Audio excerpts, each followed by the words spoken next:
স্বাগতম এডুকেট পেজে। প্রতিদিনের মতো আজকে আমরা সমাধান নিয়ে এসেছি নবম দশম শ্রেণীর গণিত বইয়ের ত্রিকোণমিতিক অনুপাত অর্থাৎ নবম অধ্যায়ের 9.2 এর প্রশ্ন নাম্বার 17, পৃষ্ঠা নাম্বার 195। তো চলুন আমরা অঙ্কটা দেখি এবং সমাধান করি। লেখা আছে tan 2a সমান সমান 2 tan a ভাগ হচ্ছে 1 মাইনাস tan স্কয়ার a। যদি a এর মান 30 ডিগ্রি হয়, তাহলে a এর মান যদি 30 ডিগ্রি হয় তাহলে tan 2a সমান এইটা সমান মানে বাম পক্ষ সমান হবে কত 2 tan a ভাগ হচ্ছে 1 মাইনাস tan স্কয়ার a। এর মজার ব্যাপার হলো যে এই অধ্যায়ের অঙ্কগুলা একটু আমাদের কাছে ইজি মনে হয় বা ইজি লাগে এই কারণে যে আমরা যদি থিটার মান মানে থিটা বলতে কোণের মান যদি আমরা জানা থাকে তাহলে অঙ্ক করাটা একদম ইজি। যেহেতু এখানে কোণের মান আমাদের কি দেওয়া আছে a, এখানে দেখেন আমি বলেছিলাম থিটা ব্যতীত যে কোনো জিনিস থাকতে পারে, থিটা থাকতে পারে, a থাকতে পারে, b থাকতে পারে, c থাকতে পারে, যে কোনো অ্যালফাবেট এখানে থাকতে পারে। তাহলে হচ্ছে এটা হচ্ছে কি হবে থিটা কোণ বোঝায়। তাহলে এর মান কত আছে 30 ডিগ্রি। তাহলে আমরা চলুন সমাধান দেখি। সমাধান তাহলে আমাদের যেটা দেওয়া আছে সেটা আমরা লিখব। দেওয়া আছে a সমান সমান হচ্ছে 30 ডিগ্রি। আচ্ছা, তাহলে দেখেন আমাদের দুইটা পক্ষ বাম পক্ষ এবং ডান পক্ষ। তাহলে আমরা বাম পক্ষকে নিয়ে যদি আগে কাজ করি, বাম পক্ষ সমান কি ডান পক্ষ, মানে মান দুইটা বাম পক্ষের মান এবং ডান পক্ষের মান সমান হওয়া লাগবে, তাহলে কি হবে প্রমাণ করা যাবে। তাহলে আমরা করি। তাহলে আছে কি tan 2a, তাহলে সমান tan 2 এর মান কত আছে 30 ডিগ্রি, তাহলে 2 গুণিত 30 ডিগ্রি আমি একটু ব্র্যাকেট দিয়ে করলাম।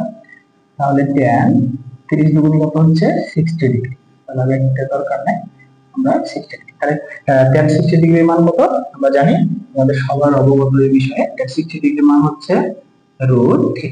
তাহলে আমরা বাম পক্ষে কি পেলাম মান পেলাম হচ্ছে কত √3। এবার ডান পক্ষের মানটা যদি √3 মিলে তাহলে আমার অঙ্ক শেষ। তাহলে আমরা এখানে দেখেন আপনারা বাম পক্ষ তারপর ডান পক্ষে লিখবেন। আমাদের বোর্ডের সুবিধার্থে বা জায়গা স্বল্পতার কারণে আমরা এটা দাগ দিয়ে ভাগ করে নিলাম। এটা কি লিখবো আমরা এবার ডান পক্ষ।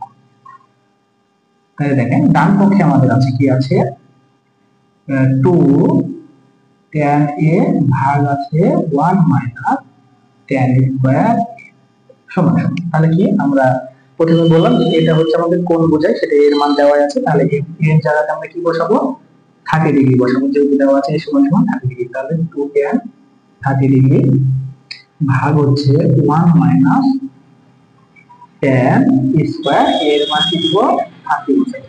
আচ্ছা, তাহলে দেখেন tan 30 ডিগ্রি মান আমরা সবাই জানি 1 ভাগ √3। tan 30 ডিগ্রি মান কত 1 ভাগ √3। তাহলে আমরা বসাই 2 গুণিত tan 30 ডিগ্রির মান 1 ভাগ √3, আর নিচে কি আছে 1 মাইনাস tan স্কয়ার 30 ডিগ্রি। তাহলে আমরা tan 30 ডিগ্রির মান কত জানি 1 ভাগ √3। তাহলে এর উপরে কি দেব স্কয়ার দেব √3, এর উপরে কি দিলাম আমরা দেখেন স্কয়ার দিলাম। দেখেন বুঝা গেল অঙ্কটা। তাহলে আমরা এখানে 30 ডিগ্রির মান 1 ভাগ √3, tan এর সাথে একটু গুণ আকার আছে তাহলে লিখেছি 1 মাইনাস দিয়েছি tan 30 ডিগ্রির মান 1 ভাগ √3, tan এর উপরে স্কয়ার আছে, এটা পুরোটার উপরে কি দিলাম আমরা স্কয়ার দিলাম। আচ্ছা, তাহলে তারপরে দেখেন আমাদের 2 এর সাথে যদি এটা গুণ করি তাহলে হবে 2√3, আর নিচে 1 মাইনাস, এখন স্কয়ারটা দুইজনের উপরে আছে লব এবং হরে, তাহলে 1 এর উপর স্কয়ার করলে কি হয় 1 হয়, আর √3 এর উপর স্কয়ার করলে আমরা সবাই জানি রুট এবং স্কয়ার কাটাকাটি হয়, তাহলে শুধু কি থাকে 3 থাকে। শুধু কি থাকে তাহলে 3 থাকে। তাহলে দেখেন আমাদের উপরে কি থাকলো 2√3, আর নিচে আমরা যদি লসাগু করি একটু বড় করে দিই, লসাগু কত হবে 3। তাহলে 3 কে 3 বসালাম মাইনাস 3 3 5, তাহলে 1।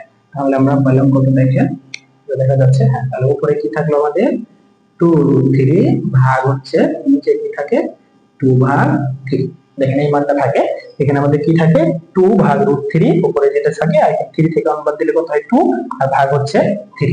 আচ্ছা, তাহলে দেখেন আমরা একটু আরেকটু সেপারেশন করে যাব, যেহেতু অঙ্কটা আরেকটু আছে দেখা যাচ্ছে। হ্যাঁ দেখেন, তাহলে আমরা দেখেন এটা যদি আমরা বিপরীতকরণ করি, নিচেরটা উপরে এবং উপরেরটা নিচে, তাহলে দেখেন উপরে যা আছে ঠিক থাকবে, আর উপরে কি আছে আমার 2√3, এটা কি দেখবে ঠিক থাকবে, গুণিত দিব মানে বিপরীতকরণ করছি, তাহলে 3 যাবে উপরে, 3 কোথায় যাবে উপরে, আর এই যে 2, এই 2টা কোথায় থাকবে নিচে। দেখেন মানে আমরা বিপরীত ক্রমে করছি বলতে উপরেরটা ঠিক থাকবে আর নিচেরটা সবার নিচে যেটা আছে সেটা উপরে যাবে, আর এখানে নিচের উপরে যেটা আছে সেটা কোথায় আসবে, নিচে। তাহলে আমরা 2 কাটাকাটি হয়, তাহলে কি থাকে 3√3। দেখেন আমাদের এই মানটার মতো কিন্তু এখনো আসে না, √3 এখানে কিন্তু √3 শুধু আসে না। তাহলে আমরা দেখেন এই যে 3/√3 মান পেয়েছি, আমরা যদি একটু এই পাশে দেখেন, আমরা এই পাশে যদি এই অংশটাতে আমরা যদি একটু এই মানটা বের করা দেখাই, তাহলে কি হয়, আমরা সবাই জানি যে 3 সমান সমান 2√3, এটা আমরা সবাই জানি। কিন্তু কিভাবে হয় দেখেন, আমরা যদি 2√3 গুণ করি তাহলে কি হবে, 3 তার উপরে কি স্কয়ারটা, স্কয়ার রুট কেটে গেলে কি হয় 3 হয়। তাহলে দেখেন 3 সমান সমান 2√3 গুণ করলে একটা 3, শুধু 3 না, 2√2 যদি গুণ করি 2 হবে, 2√3 যদি গুণ করি তাহলে 3 হবে, 2√4 যদি গুণ করি তাহলে কি হবে 4 হবে। সবগুলা এই নিয়মে হবে। তাহলে আমি এখন এই 3 এর জায়গাতে কি লিখতে পারি, √3 গুণিত √3, তাহলে একটা 3 আমি লিখলাম √3 গুণিত √3, আর নিচে কি আছে √3।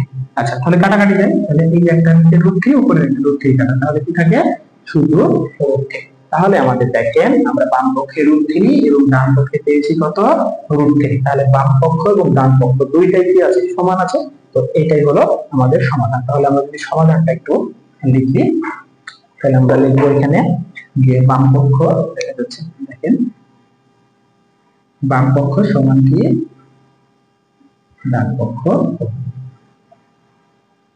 প্রমাণ, বাম পক্ষ সমান ডান পক্ষ প্রমাণিত। তো এই ছিল আজকের ক্লাসে। আগামী ক্লাসে দেখা হচ্ছে নতুন কোনো অঙ্ক নিয়ে। পূর্বে যারা 9.1 এর অঙ্কগুলো করেনি, কিছু গুরুত্বপূর্ণ অঙ্ক ওখানে দেওয়া আছে, অবশ্যই ক্লাসগুলো করে নেবে। আর আজকের ক্লাসে যদি কোনো সমস্যা থাকে অবশ্যই কমেন্টে জানাবে। ধন্যবাদ সবাইকে, ভালো থাকবেন, সুস্থ থাকবেন, এডুকেয়ারের পাশেই থাকবেন।